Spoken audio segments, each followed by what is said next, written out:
Merci à vous. It's been one of the closest presidential races France has seen.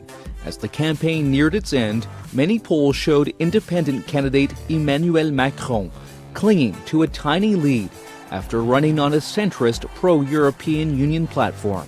With some rivals threatening to pull France out of the EU and allegations that Russia meddled in his campaign, Macron told supporters the stakes in the April 23rd vote were high. Le moment que nous vivons, le choix que nous aurons à faire dans 4 jours, c'est celui de toute une génération, c'est celui de toute une civilisation.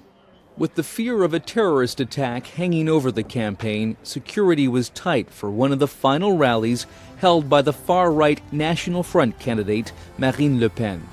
Le Pen promised to suspend all immigration and take France out of the EU. Moi, je vous le dis, j'entends vous protéger. Ma première mesure comme présidente de la République sera de remettre des frontières à la France. Le Pen's party tapped into anti-establishment anger, especially in communities hit by high unemployment. On est blasés, nous les jeunes.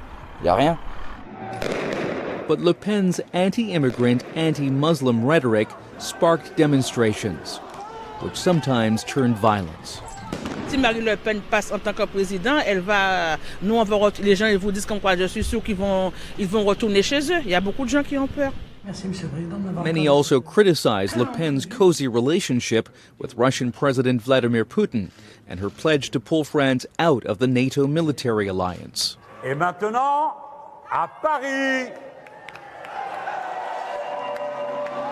Using a 3D hologram to address crowds in multiple cities simultaneously, far-left candidate Jean-Luc Melenchon surged in the final weeks of the campaign. The communist-backed independent candidate also wants France out of NATO and closer ties with Russia. Melenchon said France should leave the EU if it fails to renegotiate better terms with the Union. Nous n'avons pas peur. Il est temps. Conservative candidate François Fillon remains in the running despite being tarnished by scandal.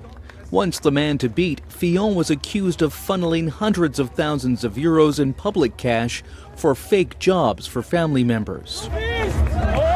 During the campaign, a protester pelted him with flour, and other candidates were also hit with food.